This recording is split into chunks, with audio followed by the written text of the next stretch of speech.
Getting revenge on my abusive dad. My name is Stella, and this story begins when I was just 6 years old, watching my world crumble in our suburban Denver home. That's when I discovered Dad wasn't the hero I thought he was. He was cheating on Mom with his secretary from the accounting firm where he worked. The woman's name was Brenda, and she had this annoying laugh that echoed through our house during those awkward family dinners after the divorce. Mom was devastated, but she's always been stronger than she looked. Within a year, she'd met Robert, this incredible guy who worked as a pediatric nurse at Children's Hospital Colorado. Robert was everything Dad wasn't: patient, kind, and actually interested in what I had to say about my day at school. When they got married, I finally understood what a real father figure looked like. The custody arrangement seemed fair on paper: weekends and holidays with Dad and Brenda, weekdays with Mom and Robert. But even as a 7-year-old, I could tell where I was wanted. At Mom's house, we'd make pancakes on Sunday mornings, and Robert would help me with my science projects. At Dad's place, I felt like furniture, present but largely ignored. Dad married Brenda when I was 8, and suddenly I had a stepfamily that made it crystal clear I was an outsider. Brenda had 2 kids from her previous marriage, twins named Connor and Chloe who were my age. They got new bikes for Christmas, while I got a gift card to Target. They went to Disneyland for spring break while I stayed with Mom. The message was loud and clear: I wasn't really part of this new family unit. But the real test came when I turned 14. Mom got an incredible job opportunity with an international humanitarian organization, the kind of career-defining position she'd dreamed about since college. The catch? It was based in Geneva, Switzerland, and she'd be traveling constantly throughout Europe and Africa. "Stella, honey," Mom said one evening as we sat in our kitchen, Robert's homemade lasagna growing cold between us. "This is a chance for me to make a real difference in the world. But it means you'd need to stay here in Colorado, with your father." I felt my stomach drop. Robert reached over and squeezed my hand. "We've talked to your dad," he said gently. "He's excited to have more time with you." Excited. Right. Looking back, I should have fought harder to go with Mom, even if it meant changing schools and leaving my friends. But at 14, I still held on to this naive hope that maybe, just maybe, living with Dad full-time would give us a chance to actually connect. Maybe he'd finally see me as his daughter instead of an obligation. How wrong I was. Moving in with Dad and Brenda full-time was like being dropped into a house where I spoke a different language. Everything that had worked at Mom's place, my study habits, my bedtime routine, even my favorite cereal, was suddenly wrong or inconvenient. "Stella, we don't eat Lucky Charms in this house," Brenda announced on my 3rd morning there, snatching the box from my hands. "Connor and Chloe have always eaten healthy breakfasts. There's oatmeal in the cabinet." I missed my mom's hugs, Robert's terrible dad jokes, and the way they actually listened when I talked about school. Here, dinner conversations revolved around Connor's baseball stats and Chloe's dance recitals. When I tried to share news about making the honor roll, Dad would nod absently while scrolling through his phone. The rules at Dad's house were suffocating. I couldn't go to friends' houses without a 3-day advance notice and a signed permission slip, literally. Brenda had created actual forms I had to fill out, complete with emergency contact information and detailed itineraries. Meanwhile, Connor and Chloe came and went as they pleased. "It's different," Dad explained when I complained. "They've been here longer. They've earned our trust." Earned trust. As if being his biological daughter counted for nothing. School became my refuge. I threw myself into AP classes, joined the debate team, and volunteered at the local animal shelter. Anything to stay away from the house where I felt like an unwelcome guest. My grades were stellar, I was pulling straight A's and had already started thinking about college applications, but Dad never once attended a parent-teacher conference or school event. When I made varsity debate team as a sophomore, something practically unheard of at Roosevelt High School, I was bursting to share the news. I'd beaten out seniors in the tryouts, and Coach Martinez said I had real potential to compete at the state level. "That's nice, sweetie," Dad said, not looking up from his laptop. "Brenda, did you remember to pick up Connor's new cleats?" I stood there in the living room, my tryout certificate still in my hand, feeling invisible. The breaking point came during Christmas of my sophomore year. Brenda's parents were visiting from Phoenix, and the house was full of festive energy. There were stockings hung by the fireplace, 4 of them. Connor, Chloe, Dad, and Brenda. No Stella. When I asked about it, Brenda looked genuinely surprised. "Oh honey, I didn't think you'd mind. This is more of a intimate family celebration." Dad said nothing. I spent Christmas morning watching Connor and Chloe open gift after gift while I sat with a single present, a sweater from Dad that still had the Macy's clearance tag attached. Then they all piled into Dad's new Suburban to visit Brenda's sister across town. "There's not enough room," Dad said, avoiding my eyes. "Maybe next time." I was 15 years old, spending Christmas alone in a house that never felt like home. If I thought the neglect was bad, what came next was infinitely worse. Dad didn't just ignore me, he actively distrusted me.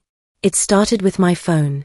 One morning, I woke up to find Dad going through my text messages, scrolling through conversations with my friends from school.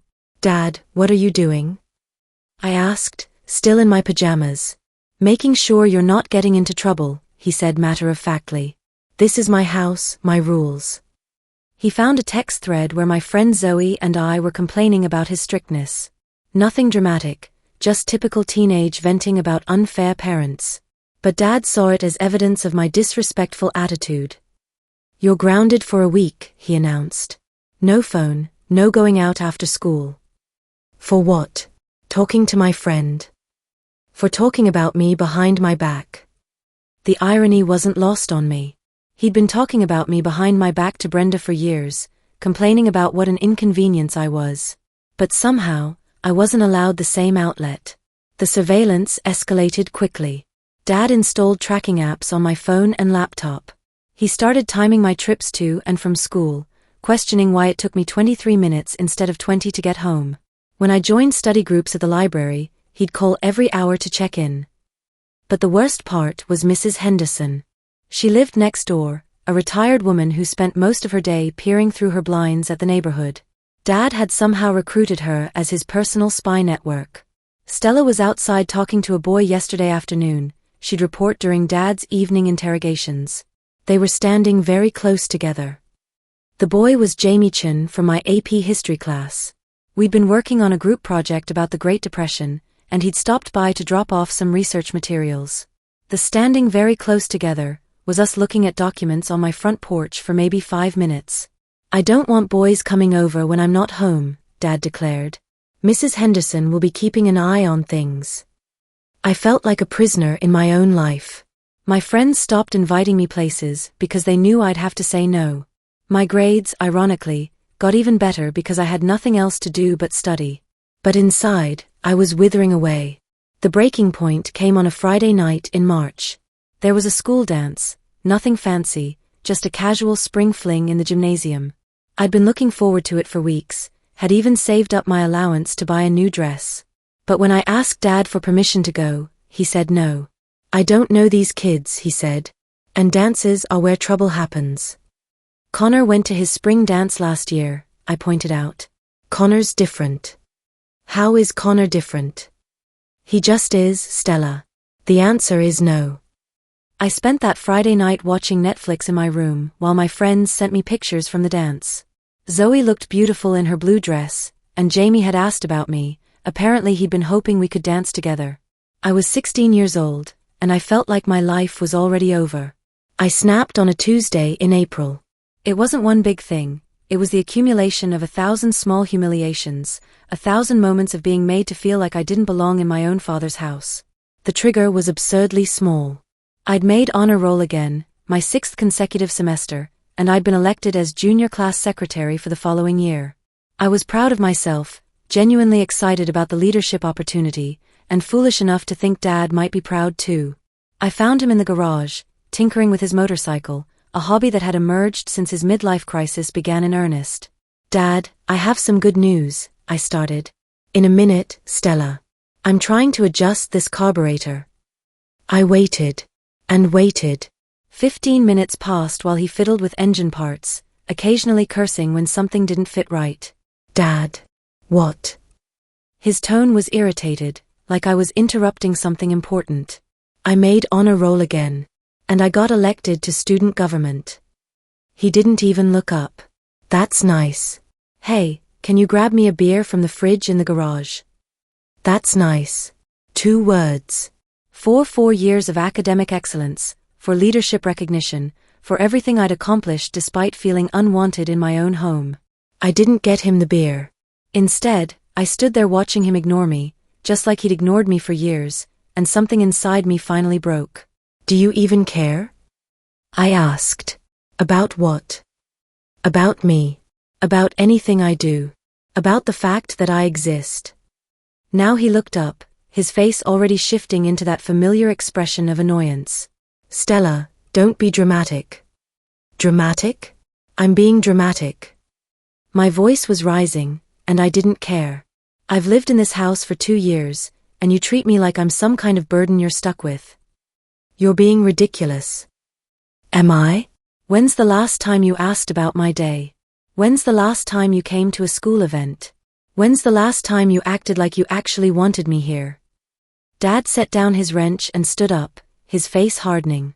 "I put a roof over your head, food on the table, clothes on your back. What more do you want?" "I want a father." The words tore out of my throat. I want someone who cares whether I succeed or fail, someone who notices when I'm hurting, someone who treats me like I'm actually part of this family instead of some unwanted houseguest. "You're spoiled," he said coldly. "Your mother and that husband of hers filled your head with unrealistic expectations." "Unrealistic? You mean like expecting my own father to love me?" "I do love you, Stella. But love isn't just about feelings, it's about responsibility. And I've met my responsibilities." I stared at him, this man who'd contributed half my DNA but felt like a complete stranger. "You have no idea what love actually means. And you have no idea how hard it's been for me to blend this family. You fought me every step of the way." "I fought you? I've done everything you asked." "I followed every ridiculous rule, put up with being excluded from family events, accepted being treated like a second-class citizen in my own father's house." "And for what?" Dad's face was getting red now. "You're ungrateful. After everything I've provided for you, everything I've sacrificed." "Sacrificed?" I laughed, but there was no humor in it. "What exactly have you sacrificed, Dad? Because from where I'm standing, you got everything you wanted. You got your affair partner, you got her kids who actually appreciate you, and you got to keep up the appearance of being a good father without actually having to try." "That's enough." But I wasn't done. 2 years of swallowed words came pouring out. "I hate this house. I hate walking on eggshells around Brenda. I hate being spied on by Mrs. Henderson. I hate watching Connor and Chloe get everything I never had from you. But most of all, I hate that I spent so many years hoping you'd actually want me here." Dad's jaw was clenched tight. "If you hate it so much, maybe you should find somewhere else to live." The words hung in the air between us like a challenge. "Fine," I said. "Maybe I will." I called Zoe first, my hands shaking as I dialed. Her mom answered on the second ring. "Hi, Mrs. Rodriguez? It's Stella. Is Zoe there?" "Of course, honey. Is everything okay? You sound upset." Within an hour, I was sitting in the Rodriguez family's warm kitchen, telling them everything. Mrs. Rodriguez made hot chocolate while Zoe held my hand, and Mr. Rodriguez listened with the kind of attention my own father had never shown me. "You can stay here as long as you need," Mrs. Rodriguez said simply. "We'll call your mother and figure out the legal details, but right now, you need a safe place." "I can't ask you to." "You're not asking. We're offering. Zoe talks about you all the time, and any friend of hers is family to us." Family. The word hit differently coming from people who weren't blood relatives but treated me with more care than my own father ever had. Mom was devastated when I called her in Geneva. "Stella, honey, I'm so sorry. I never should have left you there." "It's not your fault, Mom. I thought maybe Dad and I could work things out. I'm looking into flights home. This humanitarian project isn't worth sacrificing my relationship with my daughter." "No, Mom. Don't do that. This is your dream job, and you're helping people who really need you. I'm okay here with the Rodriguez family, and I only have a year and a half left of high school." It took weeks of phone calls and legal paperwork, but eventually, everything was sorted out. The Rodriguez family became my legal guardians, and I officially moved out of Dad's house. He didn't fight it. If anything, he seemed relieved. Living with the Rodriguez family was like stepping into a completely different world. They ate dinner together every night, actually talking and laughing. They celebrated small victories. When I got accepted into the National Honor Society, Mr. Rodriguez took the whole family out for dinner at Romano's Macaroni Grill. When Zoe scored her first goal in soccer, we all piled into their minivan to get ice cream. They treated me like I'd always been part of their family. I had chores, just like Zoe and her younger brother Diego, but I also had privileges. I could go to friends' houses without filling out forms. I could stay after school for debate practice without a detailed interrogation. I could just be a normal teenager. My grades continued to excel, but now I had people who actually cared about my achievements. Mrs. Rodriguez came to my debate competitions, cheering louder than anyone when our team won regionals. Mr. Rodriguez helped me with my college applications, patiently reviewing my essays and bragging to his coworkers about my SAT scores. For the first time in years, I felt genuinely happy. Dad and I didn't speak for the rest of high school. Not when I graduated as valedictorian, not when I got accepted to Northwestern University with a full academic scholarship, not when I moved to Chicago to start my new life. My half-brother Marcus tried to play mediator sometimes, sending me texts about how Dad asked about me or seemed sad that we weren't talking. But I wasn't ready. The wounds were too fresh, and honestly, I was thriving without Dad's negativity in my life. College was everything I'd hoped it would be and more. I majored in international relations, inspired by Mom's work, and I threw myself into campus life. I joined the debate team, volunteered at a local literacy center, and even studied abroad in Barcelona my junior year. And that's where I met David. David Walsh was everything I never knew I was looking for. We met in a cafe near the University of Barcelona, both of us studying abroad and desperately homesick for American coffee. He was from Portland, studying environmental science, and he had this infectious laugh that made everyone around him smile. "You're from Denver," he said when we started talking. "I love Colorado. Some of the best hiking in the country." We spent that first afternoon walking through Park Güell, talking about everything and nothing. David was easy to talk to. He actually listened when I spoke, asked thoughtful follow-up questions, and shared his own stories with genuine openness. Unlike the relationships I'd attempted in high school, which had always been complicated by Dad's surveillance and restrictions, being with David felt natural and uncomplicated. We explored Barcelona together, studied in quiet libraries, cooked terrible pasta in our tiny shared apartment kitchen with our study-abroad friends. When our semester ended, we promised to stay in touch. But staying in touch quickly became daily video calls, weekend visits between Portland and Chicago, and that giddy feeling of missing someone even when they just left. By senior year, David had transferred to Northwestern to be closer to me. By graduation, we were inseparable. The proposal happened on a hiking trail in the Rocky Mountains. We were visiting Mom and Robert, who had moved back to Denver when Mom's overseas assignment ended. David had planned everything perfectly, even asking Mom and Robert for their blessing first. "I know we're young," he said, kneeling on a rocky outcrop with the entire Colorado landscape spread out below us. "But I can't imagine building a life with anyone else. Will you marry me, Stella?" The ring was simple and perfect, and my answer was immediate. Mom cried, happy tears, and Robert immediately started planning an engagement barbecue. They welcomed David into the family with the same warmth they'd always shown me, and watching them interact, I was reminded of what healthy family relationships actually looked like. We started planning a small wedding for the following summer. Nothing elaborate, just close friends and family in Mom and Robert's backyard, with twinkling lights strung between the trees and Robert's famous barbecued salmon. Simple, intimate, and filled with people who actually loved and supported us. I hadn't spoken to Dad in over 4 years at this point. He wasn't on my graduation guest list, he didn't know about David, and I certainly hadn't planned to tell him about the engagement. But somehow, word got back to him. Marcus called me one evening in February, his voice careful and measured. "Hey Stella.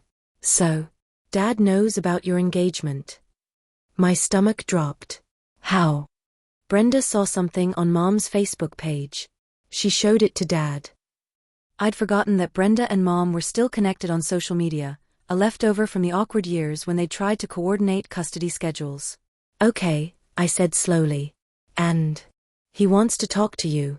He's really excited about the wedding." I almost laughed. Excited. After years of silence, years of not caring about my life or achievements, suddenly he was excited because I was getting married. "I'm not interested in talking to him, Marcus." I know, but Stella, he seems different. He's been talking about how much he regrets how things ended between you two. He keeps saying he wants to walk you down the aisle. Walk me down the aisle. The audacity was breathtaking. That's not going to happen. Just think about it, okay? I know he screwed up, but he's still your dad. No, I thought after we hung up. He stopped being my dad the day he decided I was an inconvenience instead of his daughter. Dad's message came 3 days later, and reading it felt like being transported back to that garage where he dismissed my achievements with a casual "that's nice." Stella, I heard the wonderful news about your engagement. I'm so excited to be part of your wedding. I know we've had our differences, but this is a chance for us to start over. I've been dreaming about walking my daughter down the aisle since you were born, and I can't wait to fulfill that dream. Please call me so we can talk about the wedding plans. Love, Dad. I stared at the text for a long time, feeling a familiar mixture of anger and disbelief. After 4 years of silence, he thought he could just insert himself back into my life because there was a wedding involved? He thought he had the right to dream about walking me down the aisle when he couldn't even be bothered to dream about having a relationship with me when it actually mattered? The entitlement was staggering. But more than that, it was revealing. This wasn't about missing me or regretting our relationship. This was about him wanting to play the role of proud father at a public event. He wanted the photo op, the moment where everyone would see what a wonderful dad he was, walking his successful daughter down the aisle. I called David first. He wants to walk me down the aisle, I said without preamble. Your dad? But you haven't spoken to him in years. Exactly. He ignored me for most of my childhood, kicked me out when I finally stood up for myself, and hasn't contacted me once in 4 years. But now there's a wedding, and suddenly he wants to play father of the bride. David was quiet for a moment. What do you want to do? I want to tell him exactly what I think of his lifelong dream. Then do it. I crafted my response carefully, wanting every word to land with maximum impact. Dad, thank you for reaching out, but I need to be clear about something. This wedding is for family only, and unfortunately, you don't qualify. A father is someone who shows up consistently, who supports their child through good times and bad, who makes their child feel valued and loved. You've never been that person for me. You were a DNA contributor and a monthly child support payment, but you were never really my father. The man who's walking me down the aisle is Robert, the person who actually earned that honor by being present in my life. I hope you can understand. I blocked his number before he could respond. Marcus called the next day. Stella, Dad is really upset. He's been calling everyone, trying to figure out how to reach you. Good, I said. Now he knows how it feels to be ignored. That's pretty harsh. You know what's harsh, Marcus? Having your own father treat you like an unwelcome guest for years. Being excluded from family events, being spied on, being kicked out for expressing your feelings. Dad made his choices when I was a kid who needed him. Now I'm making mine. But he's changed. Has he? Or does he just want to look good at my wedding? Marcus was quiet. If Dad had really changed, I continued, he would have reached out years ago to apologize. He would have tried to build a relationship with me when there was nothing in it for him. This isn't about change, it's about appearances. The wedding was perfect. Robert walked me down the aisle with tears in his eyes, and when the officiant asked who was giving me away, he said, her mother and I, with such pride and love that I almost started crying right there. Mom looked radiant in her navy blue dress, and she gave the most beautiful speech about watching me grow into a strong, independent woman who chose love over bitterness. David's parents flew in from Portland and immediately adopted me as their own daughter, joking that they were getting the better end of the deal. The Rodriguez family was there, of course. They'd been my chosen family for years, and Mrs. Rodriguez cried harder than anyone during the ceremony. Zoe was my maid of honor, and in her speech, she talked about how proud she was to call me her sister. Not once did I think about Dad or wish he was there. This celebration was for the people who had actually been present in my life, who had supported and loved me unconditionally. It was perfect exactly as it was. 6 months later, Marcus told me that Dad still brings up the wedding sometimes, talking about how hurt he is that I excluded him. Apparently, he tells people that I'm holding grudges and being unnecessarily cruel. I don't care. For the first time in my life, I prioritized my own emotional well-being over Dad's comfort. I chose the family that chose me first. And if that's revenge, then it's the sweetest kind, the kind where you don't have to hurt anyone else to heal yourself. Sometimes revenge isn't about getting back at someone. Sometimes it's about refusing to give them access to the good things in your life that they never earned in the first place. Dad wanted to walk me down the aisle as if he'd been a loving father all along. Instead, that honor went to the man who actually deserved it, the one who showed up, who cared, who made me feel like I mattered. And that, I think, is the most perfect revenge of all.